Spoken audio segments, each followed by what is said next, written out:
వర్షాభావ పరిస్థితుల్లో రైతులకు ఊరట లభించింది. జూరాల ప్రాజెక్టు నుంచి దిగువ ప్రాంతాలకు నీటిని విడుదల చేశారు అధికారులు. భీమా ఫేజ్ 1, ఫేజ్ 2 మోటార్లను దేవరకద్ర, వనపర్తి ఎమ్మెల్యేలు ప్రారంభించారు.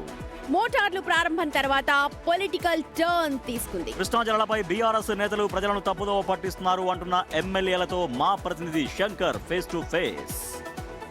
ఎట్టకేలకు జూరాల ప్రాజెక్ట్ నుంచి వాటర్ అంతా దిగువకు వస్తుంది. ఇప్పటికే భీమా ఫేజ్ 1, ఫేజ్ 2లకు సంబంధించి మొత్తం వాటర్ కిందికి రిలీజ్ చేస్తున్నారు. నిన్న మొన్నటి వరకు అంతా కూడా టోటల్గా పాలమూరు జిల్లాలో ఇదొక హాట్ టాపిక్. మొత్తంగా కాంగ్రెస్లో అక్రమ ప్రాజెక్టులు కడుతున్నారని చెప్పి బీఆర్ఎస్లో అనడం, ఇదంతా చూస్తున్న ఒకవైపు రైతులు నీరు అందడం లేదని చెప్పి గగ్గోలు పెడుతున్నారు. ఈరోజు మొత్తంగా వాటర్ను చూస్తున్నాం మనం, పూర్తి స్థాయిలో క్లియర్గా కిందికి వెళ్తున్నాయి. దీంతో రైతులకు సంబంధించి కొంత ఇబ్బందులు కూడా తొలగే అవకాశాలు ఉన్నాయి. ఈరోజు భగవంతుడు సహకరిస్తూ ఉన్నాడు. వర్షం పడ్డది కాబట్టి వాటర్ వచ్చినాయి, రిలీజ్ చేస్తున్నాం. అరే వర్షాలు పడకపోతే కూడా దాన్ని మా మీద నింద వేసే ప్రయత్నం చేస్తున్నారంటే వాళ్ళు ఎలాంటి దుర్మార్గులు ఒకసారి ఆలోచన చేయండి. ఈరోజు అధికారంలో ఉన్న రోజులు వాళ్ళు ఏం చేశారు? ఇక్కడ ఉంది, ఇప్పుడు ఈరోజు నీళ్ళు వస్తున్నాయి. ఒకసారి జరగమ్మా, ఇది ఎవరు కట్టిర్రు? ఈ బీమా ఎవరు కట్టిర్రు?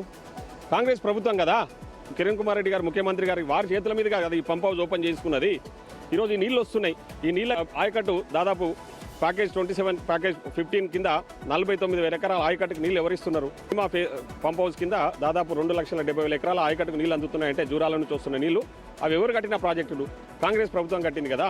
సో నేను ఒకటే చెప్తా ఉన్నా, ఈరోజు ఇప్పుడు జలకాల ఇక్కడ ఉట్టి పడతా ఉంది. దీని కారణం కాంగ్రెస్ పార్టీ. మేము పైనుంచి వస్తున్న వరదను వచ్చి పట్టుకొని ఎప్పటికప్పుడు రైతులకు నీళ్ళు అందించాలనే లక్ష్యంతో ఈరోజు అనునిత్యం మేము ఇక్కడ ప్రజల్లో ఉంటున్నాం. మొత్తంగా ఈరోజు జూరాల ప్రాజెక్టులో కూడా కొన్ని ప్రెస్ మీట్ ఇద్దామని చెప్పి, నీళ్ళు వదలాలని చెప్పి ఈ రసాబస నడుస్తుంది. అంటే దీంతో చెక్ పడినట్టేనా? 100% వాళ్ళ గురించి అసలు వాళ్ళని పబ్లిక్ మర్చిపోయారు.